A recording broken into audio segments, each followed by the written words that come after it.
Yo yo yo, what's up minasan? Selamat datang kembali di channel Aren Story. Kali ini saya akan menceritakan sebuah film yang berjudul The Mechanic, rilis tahun 2011, yang menceritakan tentang seorang pembunuh bayaran yang sudah membunuh berpuluh-puluh orang. Namun sahabat dekatnya meninggal dan dia pun ingin balas dendam. Bagaimanakah kisahnya? Tanpa berlama-lama langsung saja ke alur ceritanya. Let's go!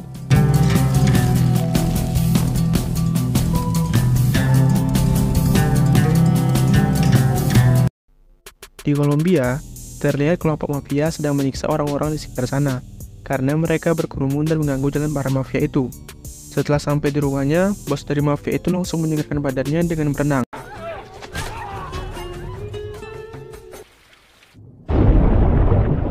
Saat sedang berenang, di dalam kolam dia melihat sebuah jam tangan. Bos mafia itu mencoba menyelam dan ingin mengambil jamnya, namun tiba-tiba ada seseorang dari dalam kolam menarik tubuhnya, serta orang itu juga menahan agar bos mafia itu tidak bisa mengambil napas dan tewas. Namun tidak sampai di situ, pembunuh itu masih menggerakkan badan bos mafia seolah-olah dia masih berenang agar tidak diketahui oleh pengawalnya.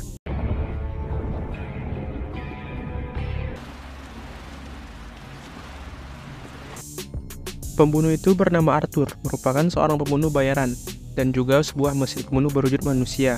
Arthur pun meninggalkan bos mafia itu dengan keadaan badannya mengapung di air di pinggir kolam.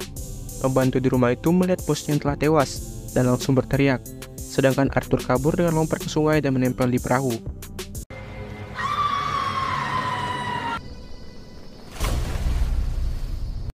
Arthur sampai di sebuah dermaga dan dia menggunakan bot menuju ke sebuah pulau.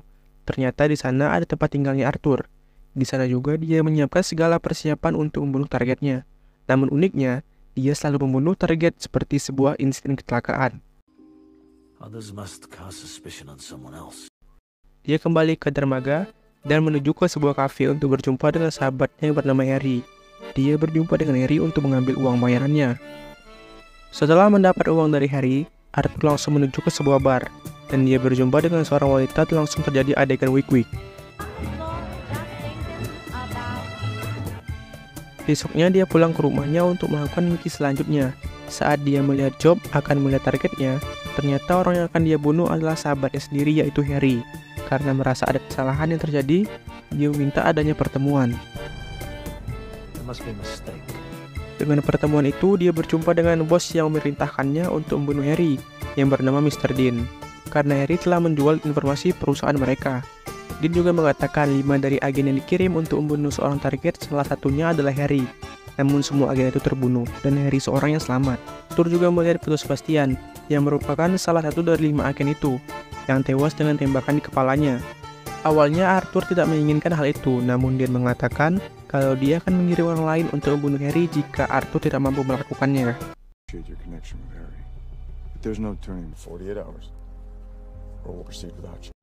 Arthur pun pulang ke rumahnya, namun dia masih galau apakah dia bisa membunuh Harry atau tidak. Setelah itu, saat Harry berada di kantornya, dia mendapatkan telepon dari Arthur dan menyuruh Harry untuk pergi dari ruangan itu karena akan ada yang menyerangnya. Arthur menginstruksikan jalan keluar untuk Harry agar Harry bisa keluar dengan selamat. Harry pun mengikuti semua perkataan dari Arthur, dan dia sampai ke parkiran yang di sana Arthur telah menunggunya.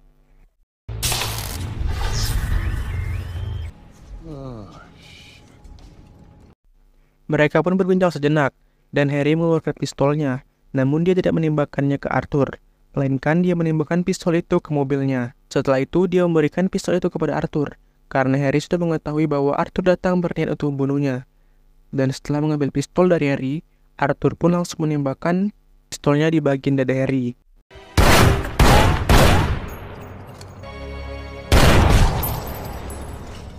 Di pemakaman, Arthur bertemu dengan anaknya Harry yang bernama Steve. Steve tidak mengetahui bahwa yang membunuh ayahnya adalah Arthur. Dengan rasa emosi yang tidak dia tunjukkan, dia sangat ingin membalas dendam karena kematian ayahnya. Sampai di malam hari ada yang ingin mengambil mobilnya, Steve langsung mengejar pria itu sampai babak belur.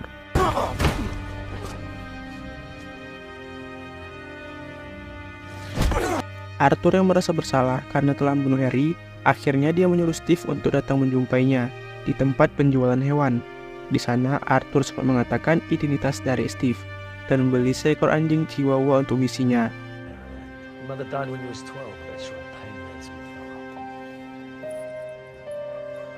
Besoknya Steve ditugaskan untuk menuju kedai kopi di Rothesdale, memesan sebuah kopi hitam, dan mengisi sodaku yang ada di koran selama 1 jam dalam 3 minggu depan.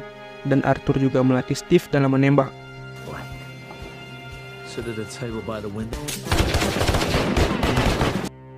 Setelah 3 minggu, mereka pun pergi menuju ke sebuah apartemen dan bertemu dengan pria. Pria itu merupakan agen penyedia senjata ilegal. Ia menjual senjata itu kepada para penjahat untuk menembak polisi serta menampung bank. Arthur pun bernegosiasi dengan pria itu dengan sejumlah uang yang sangat banyak. Saat dia sedang menghitung uangnya, Arthur langsung mencekiknya dari belakang menggunakan tali pinggang hingga dia tewas, dan mengantungkan mayatnya seperti bunuh diri.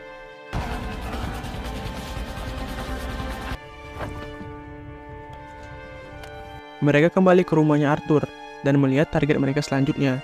Dia merupakan pembunuh bayaran dari kelompok lain, dan itu adalah target dari Steve.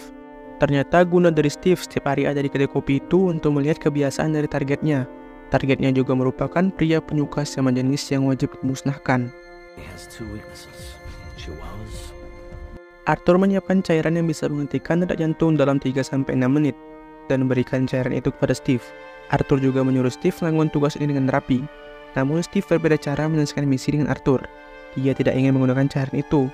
Ketika sampai di rumah target, Steve memilih jalan bertarung yang membuat Steve juga hampir tewas.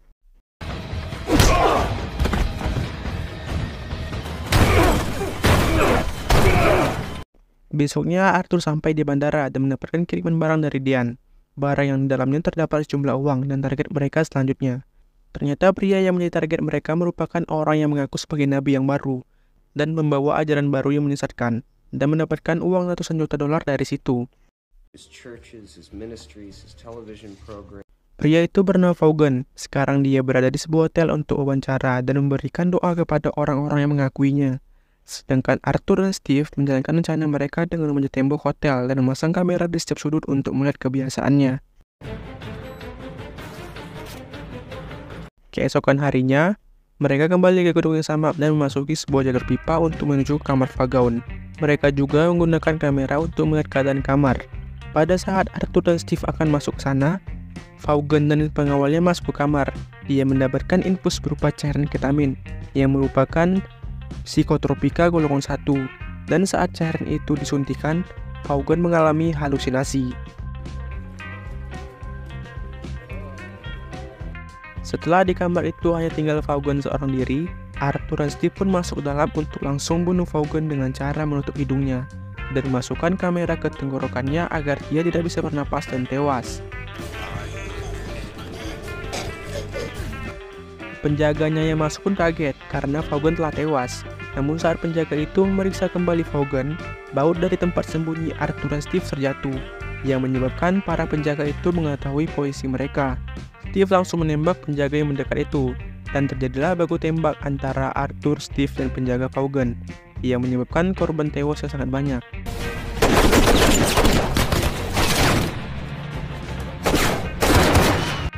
Mereka pun berhasil lolos dari kejaran penjaga itu dan harus berpisah untuk mengalihkan perhatian. Arthur menuju bandara untuk menghilangkan jejaknya. Saat Arthur berada di sana, dia melihat seorang yang sangat mirip dengan Sebastian. Pria yang Diane tunjukkan fotonya telah tewas tertembak di kepala, dan merupakan salah satu dari 5 agen yang ditugaskan bersama Harry. Arthur pun mengikutinya sampai di sebuah bus. Mereka sempat berbincang. Ternyata Diane lah yang memasukkan kematian Sebastian dan menyuruh Sebastian menembak mati semua agen yang ditugaskan dengannya. Mendengar hal itu, mereka pun langsung baku hantam yang sangat mengerikan sampai Arthur bisa membuat Sebastian tewas dan melemparkan keluar bus. Dean paid me a very large amount of money to kill the others.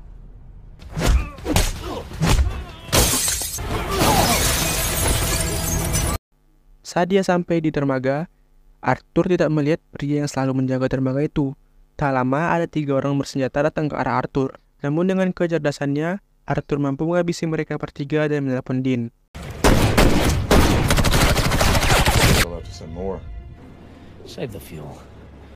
Steve juga sudah ditodong dengan pistol di rumahnya Arthur. Namun Arthur mengatakan ada pistol yang terletak di sofanya. Dengan latihan yang diberikan Arthur, Steve juga mampu menghabisi musuh-musuhnya itu.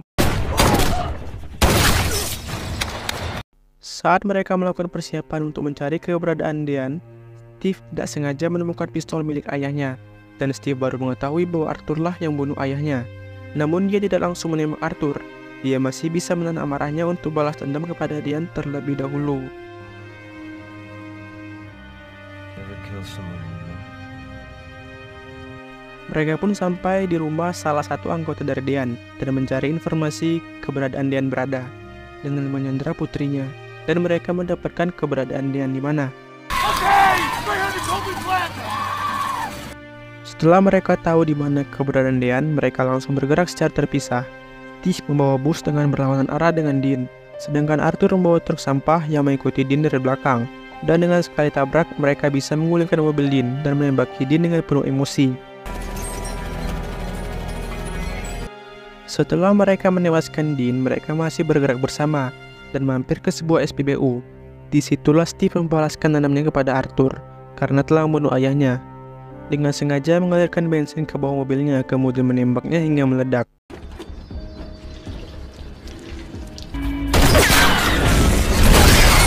Steve mengira Arthur telah tewas, dan dia kembali ke rumahnya Arthur untuk mengambil mobil yang telah dibawa oleh Arthur.